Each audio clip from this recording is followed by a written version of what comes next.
काम करत करत मिजाज थक गइल, अब तनी आराम करी पड़ी, घाम भइल।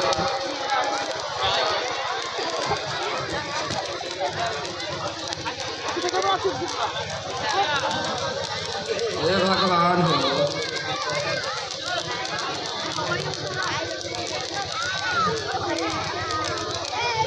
अरे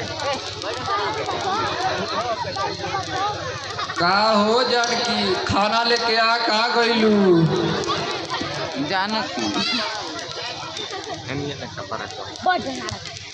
हाँ ली खा ली।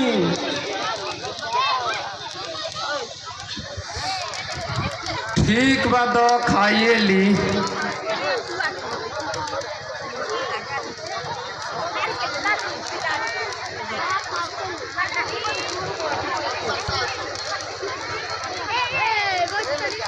जानकी सब कोई खा लेल बा घरे नु?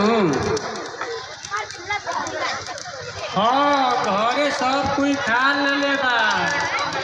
रउए को तो खाली बात में नहीं खाए के। घर में रिकॉर्ड कर